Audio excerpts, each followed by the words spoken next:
What's going on, folks? It's your man JQ right here on Geeked Out on Deftal Radio. This is Chandler. Yo. And Free is not here. Free is in. He's missing in action. He's actually out in Southern California doing some stuff. So it's just us two this week. Oh no, I don't know what to do. This is gonna be fun. Don't worry, it's gonna be fun. Relax. Yeah. We got a great show for you guys today. We're going to talk about, there's some news going on over at DC we're going to talk about in a bit. Our top three topics as always. Yep. And we're just going to... Well, first off, we actually have to do a little bit of a happy birthday song. Oh, for who? Mr. John Romita Sr. Today is his birthday. How old is he? 89. Wow. Shout out to John Romita Sr. Happy birthday to you. Happy birthday to you. Happy birthday, dear John. Mr. Romita Happy Sr. birthday to you. As you can tell, we did not rehearse We this. did not rehearse that at all. At all. Yeah, he is the oldest living Spider-Man artist right now. Awesome. So, God bless you, Mr. Romita. We're always thinking about you, and we love you. We missed you. Though I'll see you in right about 2 months or so, a month and a half. See you in about a month and a half. You got to introduce me too, because Free got to meet him. I didn't get to meet him. Well, you gotta. I gotta go to New York. Bring your butt to New York, son. I will have to do that. I will definitely have to do that. Yeah. So, since this is the chit chat portion of our show, I just I finished probably 9 to 10 episodes of The Punisher season 2 last night. Did a little binge watching? I did a little bit binge watching. I saw the first episode and then I got tied up doing stuff. So, and I know Sharon was sitting there watching it. I don't know how many episodes she got into it, but it was interesting because I've obviously been reading what's been going on, and obviously the fans are going, they love it. But, of course, the critics, poo on the critics, they're sitting there and they're giving it bad reviews. Really? Yes. But you know what? Those are the critics. Who cares about the critics? No one cares about the critics. So, anyway, at least that's my opinion. I'm sorry, but I think John is so perfectly suited for the role. Oh, yeah. And Marvel has done a really nice job with their TV shows.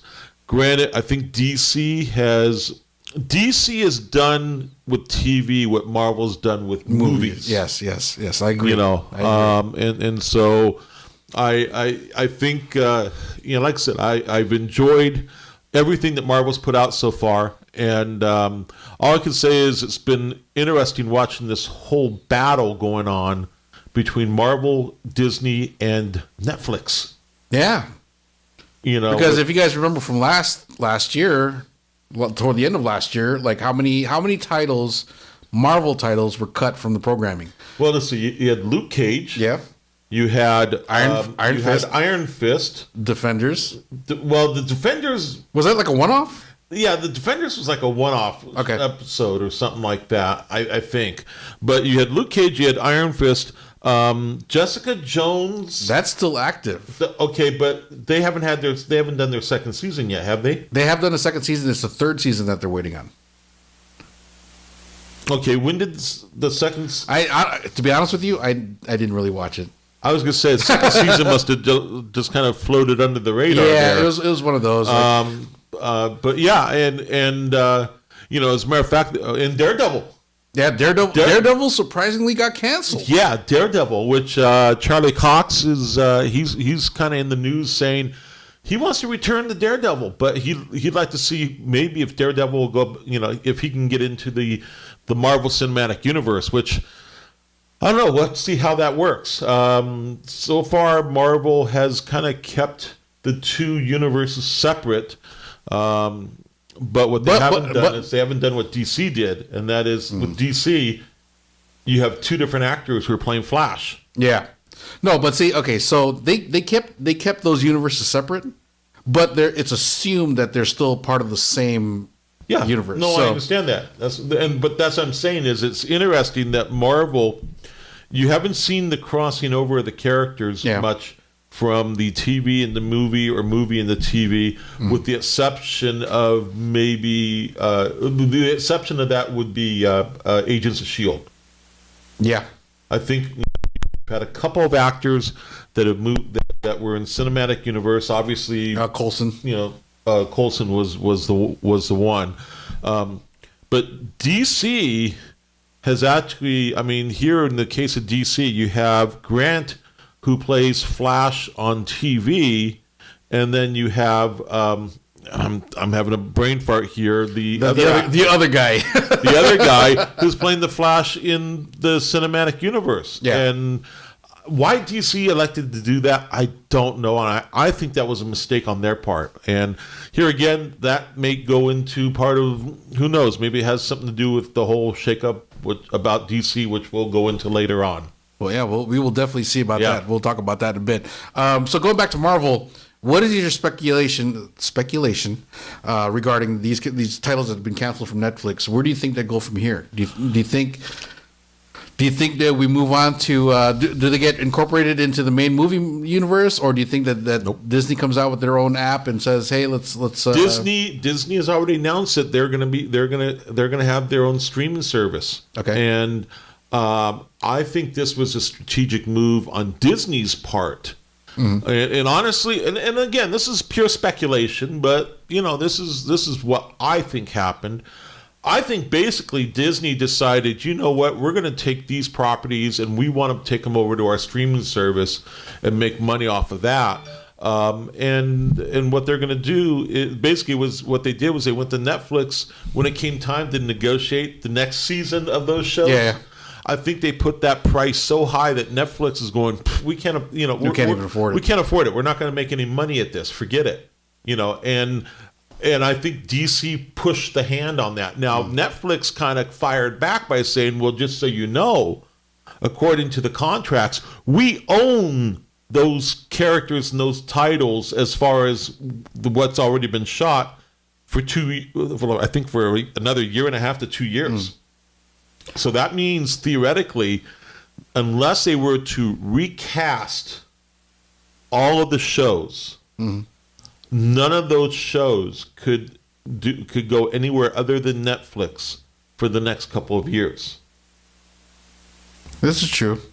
So, and that will be interesting to see what Disney and Marvel do with that. Do they try to do an end run around that legal situation they're in, as far as owning the rights to the shows, or do they bite the bullet and say we want to keep the actors that we have and we're just going to wait the 2 years out and then we're going to introduce them? Waiting is totally not out of the question.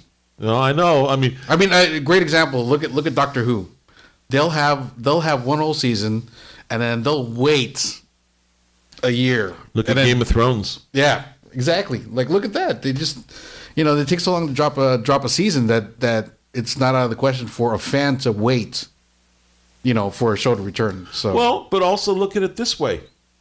With the exception of the Avengers, how long goes by in between each Avenger movie? Yeah, see? So when you consider that they shoot a season, and like in the case of Netflix, where you're able to binge watch it all in one day, if you want to tough it out that way, basically you're taking in one season within a day or two, and then you're going to wait until the next season comes out. How's that any different than waiting until the next movie comes out? Yeah. So, like I said, the exception with Avengers, where you had part 1 and part 2 last year and this year. But other than that, the previous Avenger was, you had Avenger 1, which was 2012. Then you had, I don't know if it was necessarily called Avenger. Well, let me see. It was Ultron. Oh, yeah. It was Ultron. Age of Ultron, which was, I guess, Avenger 2. Yeah.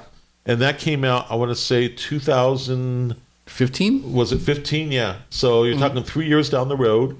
And then Avenger 3 was last year, 3 years down the road. And Avenger 4, which is basically they just filmed them back to back, is this year. And that's going to wrap up, obviously, as we know, this wave of Marvel movies. Yeah.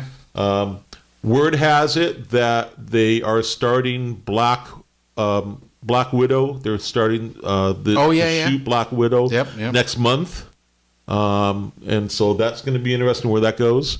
You also have oh gosh, what else is they're on their way with several other films, but what they haven't done is they haven't come out with the list as to, okay, this is the order we're going to do them in, this is how we're going to do them. There's been a lot of speculation, and I have a feeling that there's going to be a lot of questions answered right after Avenger 4 comes out, because Avenger 4 is obviously going to lay the groundwork for who's not around and who is around. Yeah, yeah. I mean, Yeah. We'll have to see. This kind of brings me to another point. So, the Inhumans. Remember the Inhumans TV series that came out? Yeah. How many? And I actually enjoyed it. How many episodes did they have? Because I didn't even catch one episode. You know what? I'll tell you what. I'll look that up right now. And that was on Hulu that it was released, or I can't even remember the platform.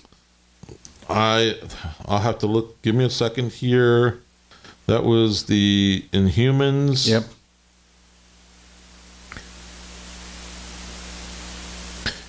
Okay.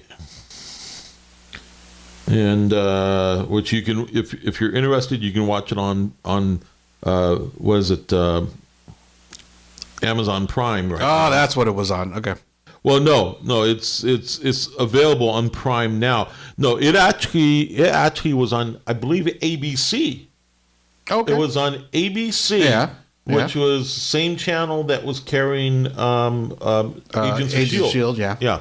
But to answer your question, 8 episodes. And that was it. Yep, 8 episodes. And you said you liked it, right? I enjoyed it. There. First off, who isn't going to fall in love with a 20-ton bulldog?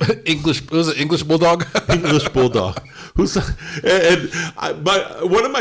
it or not, one of my favorite scenes, because he teleports. Yeah. One of my favorite scenes is at one point, I forgot, maybe it was Black Bolt, I don't remember, but I think it might have been Black Bolt. He sits there, he grabs something, and he throws it, and you see, oh my God, and you see, oh God, what's his name? Oh my God, I just blanked out as to his name. Let me look that up real quick. Yep. Thank God for the internet. I know, right? But you suddenly see him teleport from one location to the other, and he jumps up in the air and he catches it. And I mean, this dog is huge. He's huge. He's like the size of a small school bus. Oh, Lockjaw. Thank you. I'm sitting there thinking tug. No, well, that's not it. Any tugboat? No, that's not it. No. But so he was a lot of fun with the series. It was interesting watching the dynamics that went on between the Battle of the Brothers. Okay. So I thought it was okay. I definitely felt it was too short, and as far as it not being picked up, I'll tell you, sometimes I think network TV is not the right place for stuff like this. Mm. I like the idea of being able to go on and download it from, like, whether it's Netflix or, like you said, Hulu or something like that. And to a certain degree, be damned with what the critics say, as far as the ratings. The ratings, here's the problem with the rating system. The rating system is, I think, now flawed because you have so many outlets for watching entertainment. Yep. Used to be, you had the TV, and people would sit in front of the TV, and based upon what channel they were turned on, what shows they were watching, that was what the ratings were based upon, because that was it. That was the only option. Now, you have the TV, you have the pads, you have cell phones. Yeah. I mean, all the different devices that you can watch entertainment on. And the question is, how do you keep track of all that? So, to me, the rating system is obsolete. The rating system to me is obsolete. You're talking about the Nielsen ratings, like Yeah, and to a certain, I mean, let me ask you this: where is the determination made as to whether they're going to pick up a season or not, based upon how popular it is? You know what? Actually, well, okay. This is just my assumption, right? Because looking at it from a technical standpoint, everything is being accessed through the internet because there's no more terrestrial TV anymore. Like nobody has a TV antenna, right? Everything is Nobody has what? A TV antenna. You know, rabbit Well, that's ears. not true, but go on. But most people don't. That's Most people correct. don't. Most people don't because everything's being accessed through the Yeah, internet. now. most people are now either on cable or on satellite. Yes. Yeah. So, with that being said, I think what the transition would be to just track the individual IP addresses from each device because each one will have its own IP address, and then they could probably track it like that. Possibly, and I think just that may be the answer, but at the same time, I don't think they've figured that out, or that I don't think they've put a system in place to be able to do that yet, as far as tracking it. Yeah. So, well, we don't know. We're not. we're not the experts, but We're we're not giving the opinions here. You know, what can I say? We're just like any other critic. But no, like what was the original question? We we're just talking about like all the like the Netflix stuff and and it kind of ties into like what we're gonna be talking about in upcoming weeks. But we're just talking about Netflix and their shows and like DC and their shows and it's interesting because you look at the stuff that's being shot now. You look at the stuff that's being made and for TV and for movies. How much of it is now coming out of the comic book industry? That was a lot. I know. And I've always said this, like even before this whole boom of comic book movies and TV shows and whatnot. I've always said that it would be great once technology catches up to be able to show these things because there's so much material in comic books, thousands, millions of different stories that that's going around that it would be stupid for the movie industry not to latch onto something like a comic book property and film it. Okay, let's go back in history a little bit and let's look at where movies came from. More specifically, where the content for movies came from. For the most part, it used to be that your content for movies came from original scripts that were created and written. Yeah. And then they started getting into the idea of, well, this book is popular, a novel or whatever. And, whether we're talking about, in this case, something like Game of Thrones came from a book or a set of books. You look at Hunger Games, you look at, oh gosh, what's... God, even like, remember the movie Dune? Yes. The Dune was a huge... Which they're redoing. Yeah, they're redoing with, I heard it... Dave Bautista. Dave Bautista's on there, so... Dave Bautista's on there, yeah. But yeah, you look at where the movie industry was getting its material originally, and then they started discovering I don't know if you could say they started discovering, but someone to a certain degree, they started discovering the material that was in comic books. Superman, 1978. Well, that was the first one. Yeah, it was. It was. But then at that point, Superman's such a huge character that why wouldn't you do? I mean, there's the serials in the 30s and 40s, 30s, 40s, 50s, whatever. But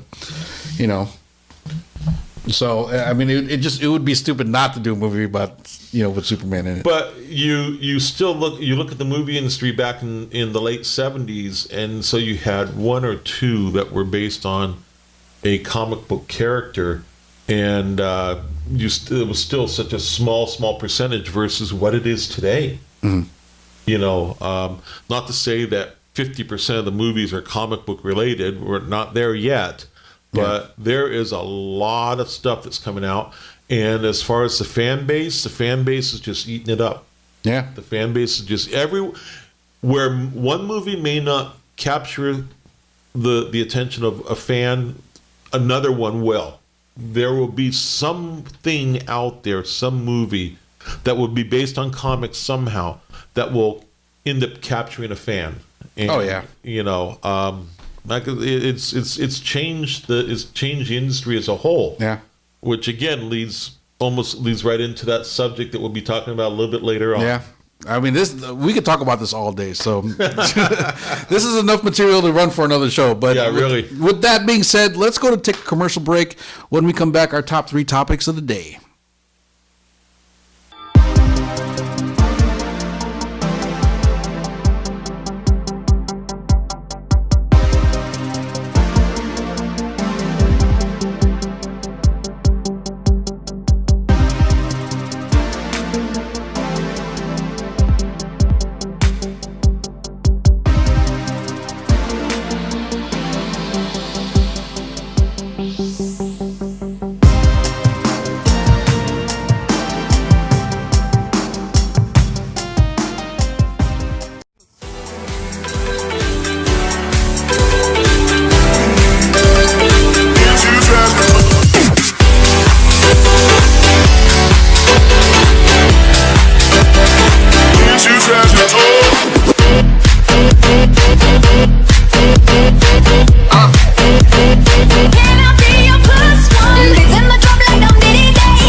And we are back.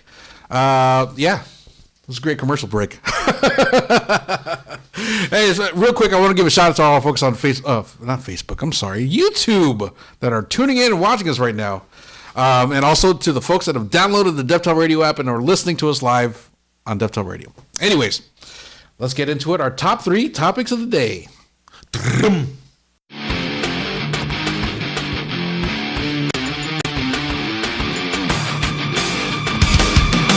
Geeked Out top 3 topics of the day.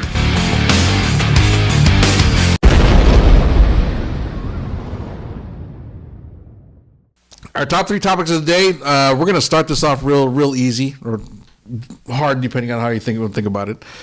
What do you think is going to be the breakout comic book title of 2019? Like I said, easy or hard, depending on what you've been reading lately. Because so let me, since you're thinking about that, let me go ahead and just chime in real quick.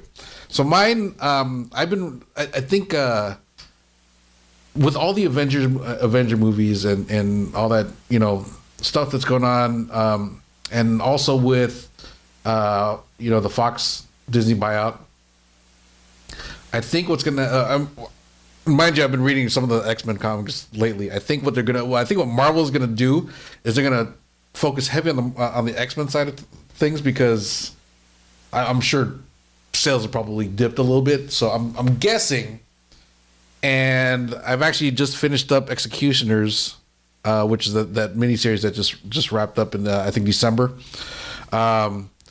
They spoiler alert. I want to let you guys know it's a spoiler. So they wrapped it up with if you guys have been reading the X-Men comics, the original team from the 60s have Beast had grabbed them and brought them into the current times to kind of show them, hey, this is what's going to happen to you guys if you guys don't shape up. You guys got to change this. They finally were able to get back to their own time, with the exception of Scott. Oh no, I'm sorry, not with Scott. The whole team went back. So the executioners ended with the whole team going back. By the way, it's actually a planned confusion, so it's really not a spoiler. True. You don't know who it really is. So okay, so they went back, and then I think the last couple pages is young Cable, because young Cable came back and ended up killing old Cable. I don't know, stupid, crazy X-Men storylines. So young Cable kills old Cable. Young Cable goes back to the future, and who's with him in the future? It's old Scott. So Nate and Scott are together. So father and son are hanging out. Okay. So I don't know where this leads for the rest of the year, but I'm guessing that people are going to start reading X-Men again, because there's just that alone just kind of opened it up for the rest of the year. I don't see anything on the Avengers side that suggests like, oh, we're going to have this big, storyline going over the course of the year. It just seems like they're just, going along with whatever. Well, I'm going to be curious to see what Marvel does, in the sense of, do they allow the movies To influence, to dictate Yep. where the comics are going to go? I hope not, because then you're getting away from your core. Let's remember where comics, what their core is. And while people may say, oh, well, times have changed. Yes, times have changed, but realize that comics have been around for 80 years. Yeah. I mean, really. you have Superman that started 80, this is technically 81 years ago. Batman, 80 years ago this year. Then you get into talking about, where you have the Flash, you have Green Lantern. As from the Marvel side, you have, or what was Timely side, you have Captain America. Then you get into the 60s, and now you have Marvel and DC, and they all made their changes and their progressions over the time. They changed from the 60s to the 70s, 70s to the 80s. Part of it also is that I think what we see, and this I think will carry into another subject, is we see things that are tried, and then if mistakes are made, hopefully lessons that are learned. Mm-hmm. And the sad part is, ultimately, history ends up repeating itself, because people in the future, when I say future, 20, 30 years later, don't heed those mistakes. Okay. And try them again. All right. So, but back to what you were saying, about where's this going to go in 19? I like what you said about, with the fact that Marvel and Disney are getting back the properties that they're getting from Fox, but again, that's from the movie side. Yeah, they never lost those properties in the comic side. Yeah, and I'll be give you an example. One of the stories I'm actually going to be curious about is the new Thanos story that's going to be coming out. Oh. And what's that about? Well, let's just say, my understanding is Thanos ultimately finds what he's looking for. Mm-hmm. So the question is, does he become victim of what he finds? Okay. What has he been looking for? Parody. Ultimate power? Well, I mean, really, like what he's talking about is like evening out the universe. Parody. That's what I okay. That's my view on but what like he's looking for. We'll have to see, but we'll also have to see if he ends up becoming a victim of his own dream. Yeah. So is there a book? That's part of where they're going to go with this. So there's a book coming out this year. There's a series coming out this year, as far as I know, that revolves around Thanos and what basically what ends up what is to come Yeah. in his universe, so to speak. Yeah, because I know that Infinity War came out last year, or Infinity something. I can't remember what the title was, but I didn't follow it because I just couldn't get into it. So, but you think that the Thanos book would be the one that kind of breaks out and kind of... Well, I think based upon the fact that Avengers 3 and 4 will have whet everyone's appetite. You need to put some oil on that sucker. I know. Avengers 3 and 4 is gonna whet everyone's appetite as to where and what ends up happening to Thanos in the comics world. And from that viewpoint, Marvel's gonna take advantage of that, and they're gonna create something in the Marvel universe that deals with Thanos, and ultimately, Thanos ends up having his conclusion one way or the other. Cool. So Thanos. I think that's part of what's gonna happen. I would expect we're gonna see some new faces coming on the scene. Yep. Just like you've had it's interesting where you have had the big publishers have been basically finding some new talent of people who were working at some of the smaller publishers, whether it was Image or IDW or Top Cow. Point is that you had someone like Donny Cates, who was known for some of the smaller titles that he really hit it off well. And Marvel jumped on it, signed him, and ended up, what did they do? They put him on Venom, and I know Donnie, sat there, and basically he's been running amok in the Venom universe. Cool. Which is, my understanding is there'll be more Venom stuff coming out this year too. There is a lot of Venom stuff already. Yeah. Right now. Yeah. All right, so that's it for that topic. Next topic, and it kind of ties into what we've been talking about already. What do you think for 2019 is going to be the breakout comic book movie of the year? So we have, just so we kind of put everything on it. So we have Shazam coming out this year, Captain Marvel, Avengers 4. What else do we have coming out this year? Well, there's Dark Phoenix coming out. Oh yeah, Dark Phoenix. Did they announce the New Mutants also? I've seen trailers, but is that also coming out this year? It's supposed to be. Okay. New Mutants is supposed to come out. Yeah. Which, and it's supposed to have the horror edge to it, which I'm really curious how that. Plays out. If you remember the Bill Sienkiewicz issues that started off with New Mutants, it had that look already. So I think the look is trying to emulate the Bill Sienkiewicz look, and then incorporating the whole horror aspect into it. Well, we'll have to see how that plays out. I know it's on Chris Claremont's radar. Chris Claremont! Where's free? We almost forgot. I know Chris is going to be keeping a real close eye on Dark Phoenix, which obviously is one of his babies. As well as New Mutants, to see where they go with these. Oh, and we can't forget Spider-Man: Far From Home. We talked about that last week. Mm-hmm. Yep. So which, the trailers from that look like it's going to be a lot of fun.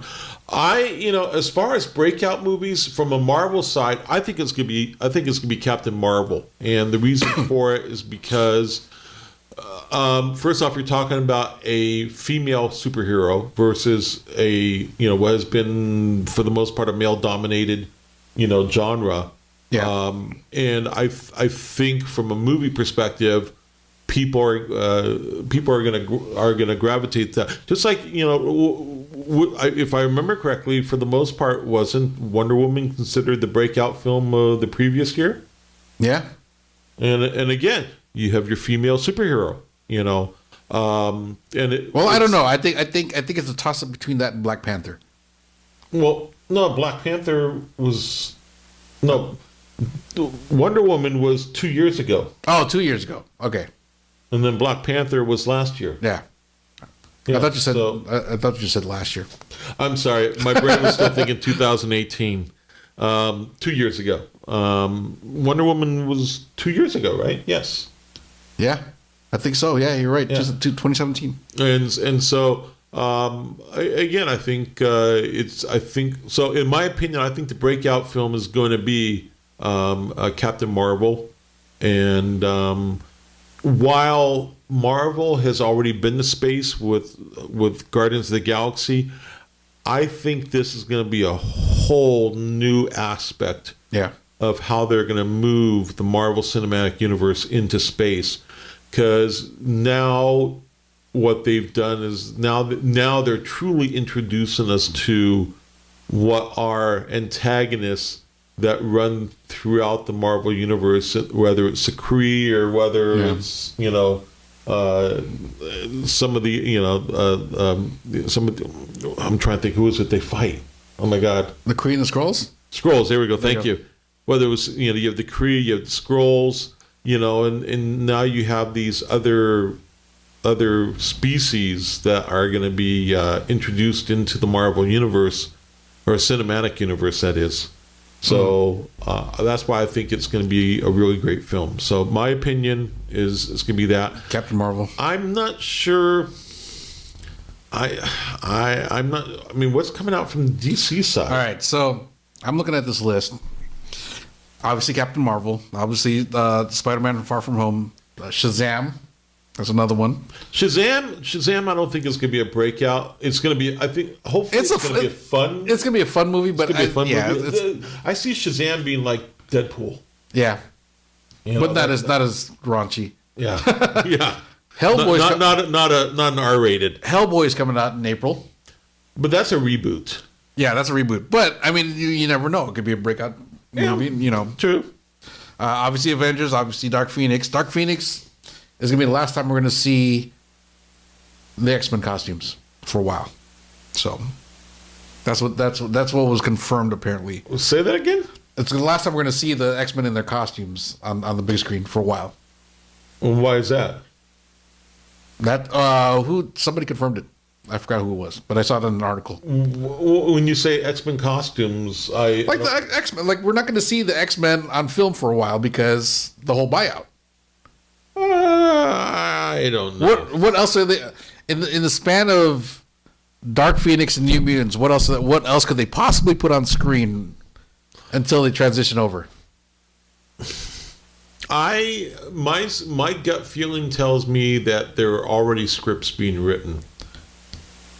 Okay, but There are already scripts being written, and now does that mean that we're going to see an X-Men movie in 2020? No, I don't think we'll see an X-Men movie in 2020. But I don't. When you say a while, I don't see it being. I don't think it's going to be 3, 4, 5 years down the road. I think the next X-Men movie will be 221. yeah, no, that's what I'm saying. But it's not going to be under Fox. No. That's what I was trying to say. Oh, okay. All right, last movie that's coming out in 2019 that we totally this is totally like kind of flying under the radar. Joker. Joker with Joaquin Phoenix. Okay. And the teasers that I've seen so far have been just crazy looking. So Well, it will be interesting to see if he's able to do. It'll be interesting to see if he's able to do with the character what Heath Ledger. Heath Ledger did. Yeah. If he did, then I think that will be his breakout film. If he's able to take him. You know what? to that level. I've heard or I've read some comments about, because they've obviously started filming. I've heard some great things about what he's doing with the character. So, but I could totally be wrong. I mean, but what I've read is that people, or they could totally be wrong, but what people have seen so far, they've really liked. So, well, it'll be, it's going to be interesting to see which direction they go with it. I mean, you look at the two. The two actors that I think have taken that are best known for playing the Joker. You have Jack Nicholson, who Jack was more of a fun. I'm a funny guy. Yeah. I'm gonna have a good time. Versus Heath Ledger, I'm a sick son of a bitch. Yeah. And so I'll be curious to see where Joaquin goes with this. Yeah. As to which direction he will go in. Because this looks like it's an origin story, from what I gather. Okay. So we don't know yet. We don't know until we see actual full trailers dropping. Then we won't know what the whole deal is. But with that being said, my choice. It's tough. I think, and I think I'm with you on this one. I think it is going to be Captain Marvel. Okay. I think it's going to be Captain Marvel, considering the choices that we have. I like X-Men and New Mutants. I mean, they're always good entertainment, but it's not like it's never in the forefront. Well, I don't think... Look at First Class. It's not being as anticipated as what Captain Marvel is. Captain Marvel has everyone buzzing, waiting for it.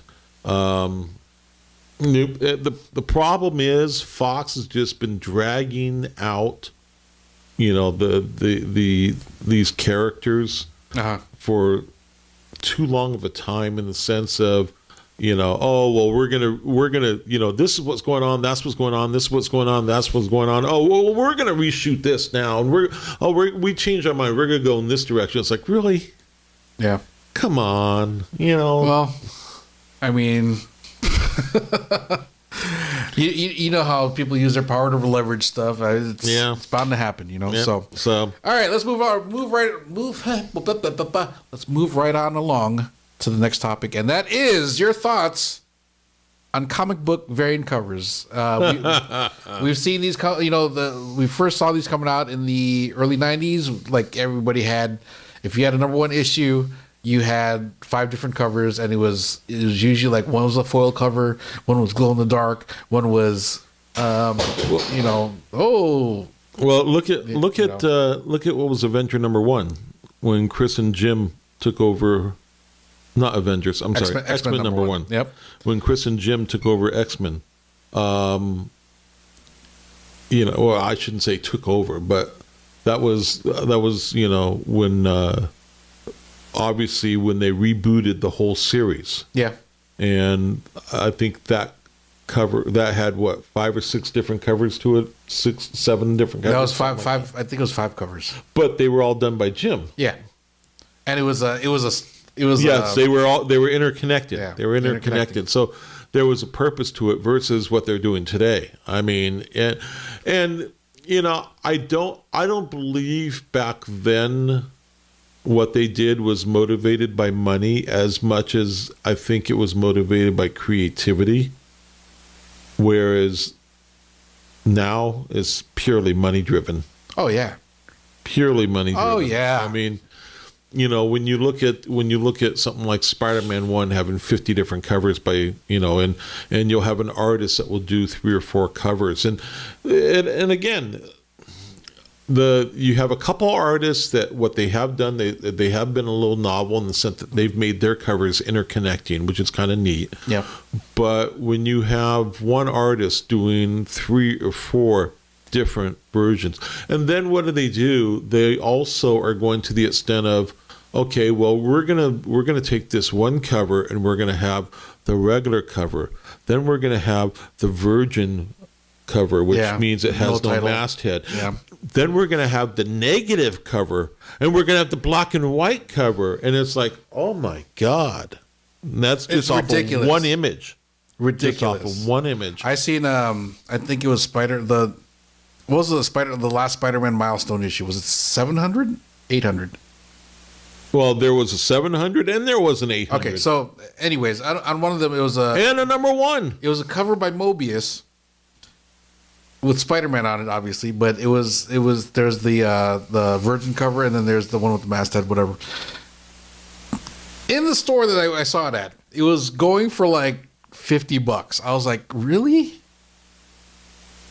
Like, come on, guys. I mean, there are people that collect and want that kind of stuff, but I think if you want to get something unique, And if there's any kind of gimmick variant cover that should stick around, it would be the blank covers, sketch covers. I think that would be that's something like that to me is worth more than getting something that's Well, like I said, or do the interconnecting covers. yeah, that too. You know, there I see a purpose for having multiple covers when they're interconnected. But yeah, the blank, it's amazing what has gone on with the blank, in the sense that you have fans that will obviously go to different creators and ask them to do something. And I've run, I've dealt with, in my business, I've dealt with a lot of fans that what they do is they will do a themed type of run of books where they will get an original drawing on a blank cover, and whether it's Spider-Man or whatever character it is, but they'll go to 10 different creators over a period of time, and they'll say, I would like you to do, a Spider-Man on this, and different creator, I'd like to do a Spider-Man on that. And some of these creators are well known for their Spider-Man work, and then some of these creators have never drawn Spider-Man, so it's fun to see what they come up with. The other side of that is when you have fans basically doing a jam piece. Yeah. And what they'll do is they'll take a blank cover and they will section it into 6 little squares on the cover, and then they will ask a creator to fill one of those squares with a particular character sketch. Yeah, and I've seen some really cool stuff. Yeah.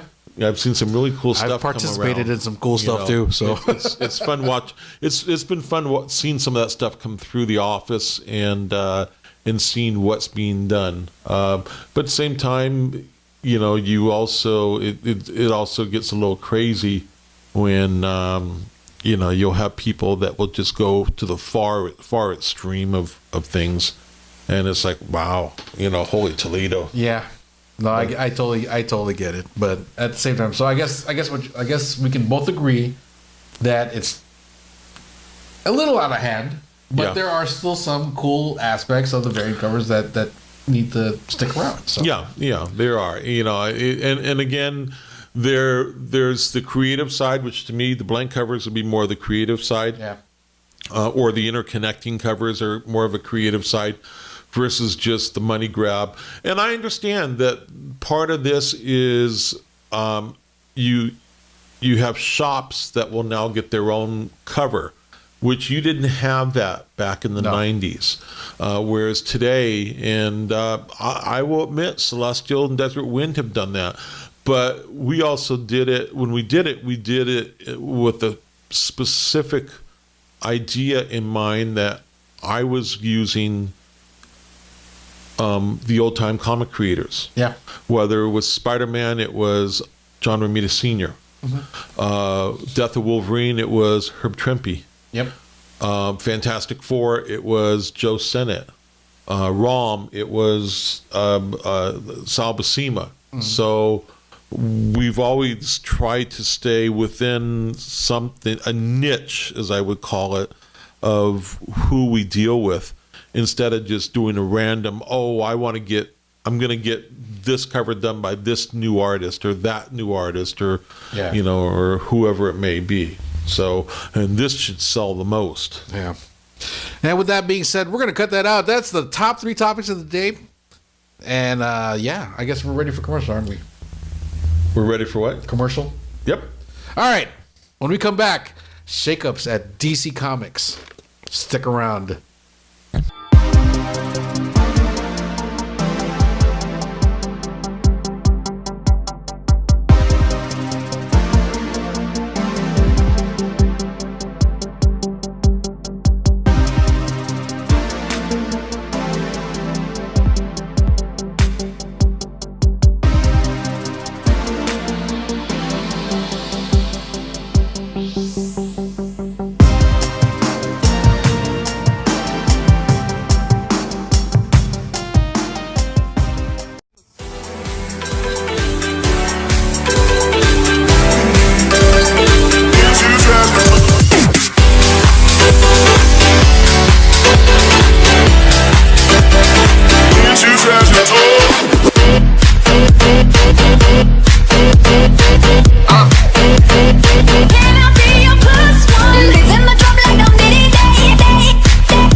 We are back.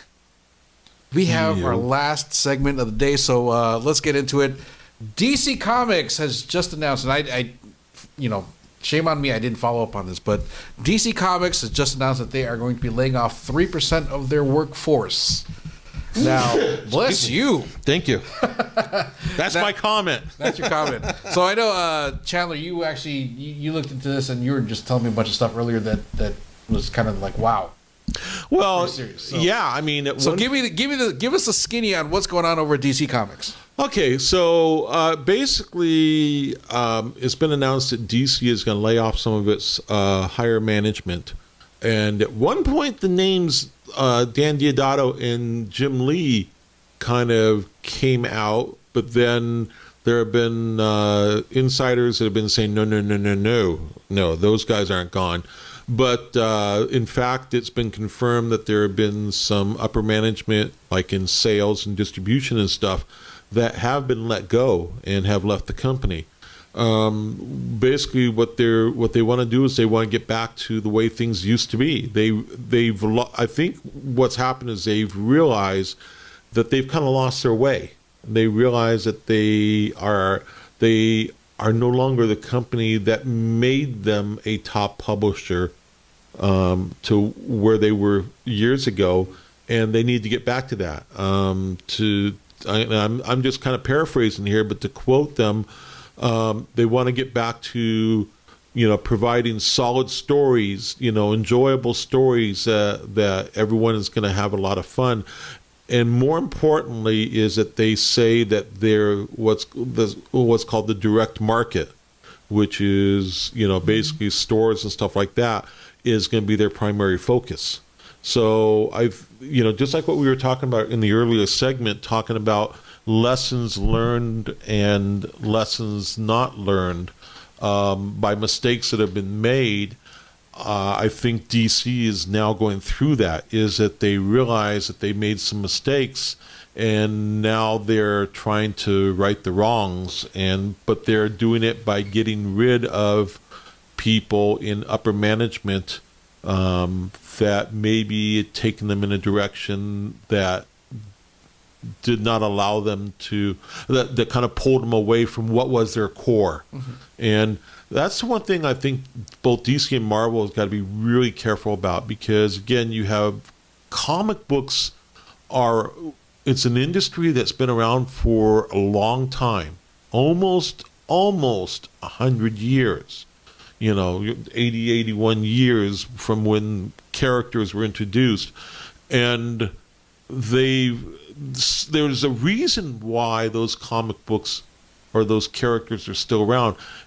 It's not necessarily because of how good the companies are, as it is you have to realize that these characters have become a part of each and every one of our lives. Mm-hmm. These characters resonate to us. These characters give us purpose, give us hope. You look at whether it's Superman, whether it's Captain America, it makes no difference what character it is. There is something in a character that each and every one of us have been able to tap into that has become part of our lives one way or another. I have different posters that are actually inspirational sayings and stuff that are on my wall at home. And there are times where I kind of look up at them and I have to kind of give them a little nod and acknowledge, yep, I live by that code. I live by that saying. Mm-hmm. Or I need to get back to that. I've lost my way. I need to go back to finding that. So there's a reason I put those up on the wall. So then my question is this, because just from a fan standpoint, besides, okay, let's take the movies and TV out of the question, right? Okay. Out of the equation. What exactly is DC doing that's causing this restructuring? What could they? I mean, because from when I look at DC Comics, I don't see anything wrong with it. I mean, they came out with some good stories in the last few years, like Batman Metal, like that. That was a huge thing that came out. The whole rebirth, restructuring of the DC universe, which has been the last couple of years. Well, what was interesting is isn't there it- was one name I did not see mentioned in this, Okay. and that was Jeff Johns. Oh yeah. Now, if you remember, Jeff was a big part of the publishing world, Yeah. and he left that position. He left that position last year to move over to working more on movies and TV. Oh yeah. And Yeah. so, does that have anything to do with what's going on? I can't say for sure, but again, you look at who were some of the great people in this business, in running the business and guiding a company to where they were as successful as they were. Needless to say, you have people like Stan Lee, who, through the 60s, 70s, 80s, into the 90s, not so much, but basically 60s, 70s, and 80s, Stan is what drove Marvel to being the top dog that they were. Yeah. Stan's counterpart over at DC was Carmine Infantino. While there are times where you could sit there and say these guys were not the greatest people to work for, or they were not the greatest, human beings. They could, I'm not going to say names or anything, but some of these people could be downright mean when dealing with them, or when dealing with employees, from stories I've heard. But the fact was that they still drove these companies to being as successful as they were. But at the same time, don't forget that Marvel at one point in the 90s was what? Going into bankruptcy. True. DC has had its troubles as well. They had to find a way to dig their way out of that. And whether we can point that to being that they were able to dig their way out as a result of movie and TV entertainment, I don't know. I would say that I think that definitely from a money viewpoint that had a huge effect on it. But again, movies and TVs are a whole different genre. Yeah. Getting back to the core and what this layoff has to do with is the comic books themselves, the readership, because it is the readership. If people aren't reading the stories, if they're not enjoying the stories, then you're not going to see the sales happening. And from a retailer perspective, it gets really tough when you sit there and you see, in the case of DC back last year, and how many different titles they had out. Oh, they got so many. My gut's telling me this might be part of what this restructuring is about, is the fact that they recognize that they overextended themselves and they overreached by, we're gonna have the most number of titles there is.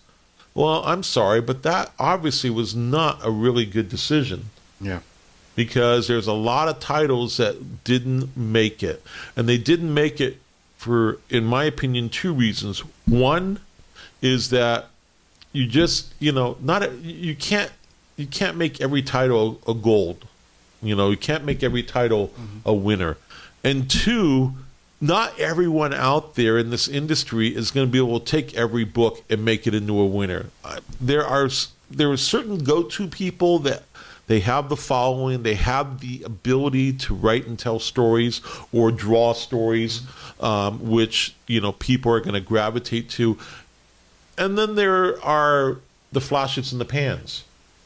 The guys who are hot for a short period of time, and part of that is because people get so hungry for something new that they grab onto something that looks really new and cool, but then it doesn't have staying power. Yeah. And that's, I think, what's going on here is that you have the case with DC. You have them realizing that they made some mistakes They made some big mistakes, and it ended up costing them dearly. It cost them in the fans, and it cost them ultimately in the checkbook. And let's face it, from a movie perspective, they haven't exactly hit it out of the park on the movie side. Yeah. They have, again, we talked about this. They've done a wonderful job with TV, but from the movie perspective, they haven't really hit it out of the park, with the exception of a couple of films. Marvel, on the other hand, has been very fortunate that they for the most part have been able to build a solid movie empire, and their benefit from it. And we'll have to see if you end up seeing Marvel go through something similar to what DC is going through now. And I think that's something that may be coming down the road in the next couple of years. Totally not entirely, out of the question. So you, I don't know. As a retailer, have you seen the sales numbers for DC? You've seen their numbers kind of dwindle. Oh yeah, absolutely. Again, here's the difficult part from a retailer's perspective. We only have so much wall space. We only have so much floor space. And when you have a publisher that is putting out so much product that we can't carry it all, now we have to choose what is it we're going to carry. And, you want to have faith in all the product that's going out there. But the fact is that you also have to have an understanding of what your market is. Our customer base is different than, let's say, the customer base for Maximum or the customer base for Cosmic. We have a different, our customer base is because of where we're located. And so each store has to kind of figure out what stories are going to work for them. And at the same time, it never fails that you're going to have people that are going to come in from other areas. And a part of this is because a book sells out in one store, and it's like, oh, well, I'm going to go over to another store and get it. And guess what? That store didn't go that deep on that book because it normally doesn't sell that well in their particular area. So, that's what makes it difficult for retailers. Is retailers, it's not just what's selling across the board is going to be selling for everyone. But it's that's where we have to be careful. And from DC's perspective, yeah, we definitely saw last year where there was a case where some stuff worked, Some just didn't. The metal, it worked, but Yeah. then there was lots of other stuff that just fell flat on its face. Yeah, like I saw. I don't know. I some of these crossover ones have actually. I think I've heard have picked up, like Yosemite Sam, and I forgot who did the book with them, but it was Yosemite Sam and somebody else. Then I saw. What was the other one that I saw? Space Ghost, and then I think I can't remember. But there's stuff like that. But see here again, that's part of what I'm talking about is where they came out with so many different titles, and it's almost like they played the game of let's throw the spaghetti against the wall and see what sticks. Yeah. That's not the way you build your business. No. You build your business by writing solid stories, by building solid stories, and by taking characters and matching them well up with really good writers and really good artists, instead of trying to be the biggest, best company out there. Yeah. Build yourself as just the best company, and once you are at that best, then you can sit there and you can start thinking about becoming the biggest. But being the biggest doesn't necessarily mean that you're going to win at the end, because again, you Quality may have over that quantity. flash in the moment, Yeah. and that moment is gone, and now you've got nothing to fall back on. Gotcha. So, in the end, we're probably going to end up seeing within this coming year for DC Comics, especially with the layoffs, is that we're probably going to end up seeing a bunch of titles just dropping. and then we're gonna see like a nice little, I'd like to see some, yeah, and I'll tell you, it's the Diamond Summit, which is the annual meeting of retailers, is taking place here in Las Vegas in May. This is the first time it's coming here in 5 years. It was here 5 years ago, and it's going to be interesting to see what comes out of DC as far as announcement wise, and also what's talked about at that time, because I think there's going to be a lot of chatter going on as a result of this. And I don't think we're going to see what's resulting from these announcements. I don't think we're really going to see anything from this as far as affecting what goes in the stores for at least another 3, 4, 5 months down the road, because it's going to take time for these changes to actually take effect. But Totally. it's still big information nonetheless that you have one of the 2 top publishers in the world having this kind of change. And the fact is that we're not talking about they're not firing a couple of line people. They're going after some of the big people within the organization, but not Jim Lee, not Dan Diodato, but these are other big people when it comes to sales and distribution, the whole bit, because what it came down to is they just didn't do their job. Well, that's unfortunate. So, we wish them all the best, whoever's gotten laid off, and we're hoping that they get back on their feet and do something bigger somewhere else. So, I'm sure they'll get picked up by someone. With that being said, that is it for our show, folks. Thanks for tuning in. Let's look forward to 2019, and let's look forward to a better and brighter Geeked Out with Free here. When he decides to come here. Who? No, Free, I love you, man. We missed you. Yeah, we'll see you. We'll see you next week, man. Yep. Otherwise, I'm going to kill you. I'm just kidding. Come on, Free. I need someone to bounce off of. This guy's like a piece of wood. I listen more than I talk. So, with that being said, thanks for tuning in, guys. I'm your man JQ. This is Chandler. Yo. And this is Geeked Out. We are out. Peace.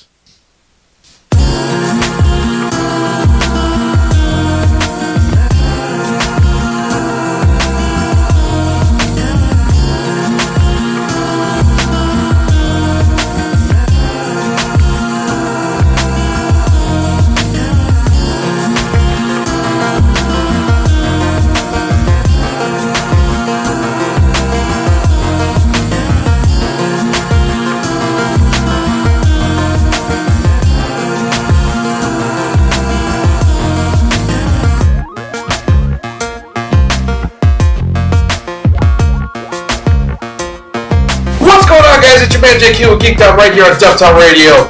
If you want to get more content from us, better make sure to hit that subscribe button. Don't know when this